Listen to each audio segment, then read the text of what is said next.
Au cours de la vie embryonnaire, un stock de cellules appelées ovocytes se forme dans l'ovaire. À partir de la puberté et jusqu'à la ménopause, un ovocyte est expulsé chaque mois par l'un des deux ovaires.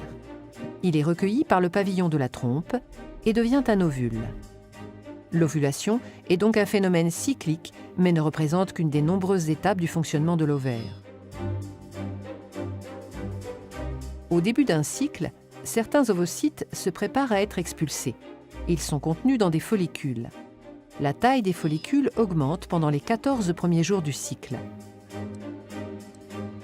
L'un d'eux devient plus imposant que les autres. C'est lui qui va libérer son ovocyte le 14e jour.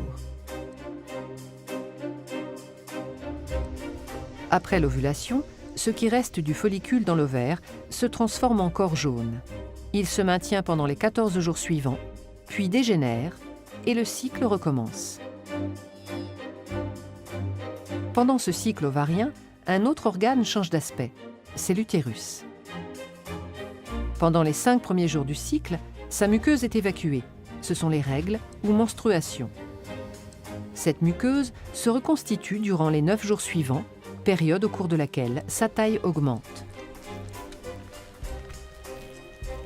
Après l'ovulation et pendant les 14 derniers jours du cycle, la muqueuse change d'aspect. Elle forme une dentelle utérine très vascularisée. Ces transformations la rendent apte à recevoir un embryon au cas où un rapport sexuel non protégé s'est déroulé, donnant lieu à une fécondation entre l'ovule et un spermatozoïde.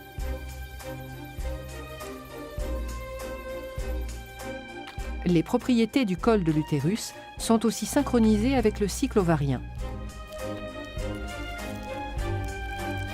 Durant les 11 premiers jours du cycle, le mucus présent au niveau du col forme un maillage resserré qui laisse peu de chance aux spermatozoïdes de pénétrer dans la cavité utérine en cas de rapport sexuel. Quelques-uns y arrivent cependant toujours.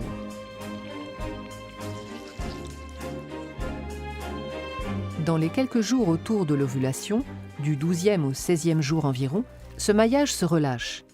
On dit que le mucus, ou glaire cervicale, devient filant.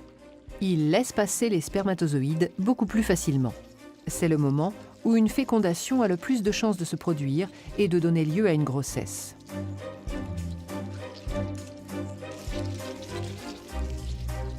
En fin de cycle, le maillage se resserre et la cavité utérine est à nouveau moins accessible.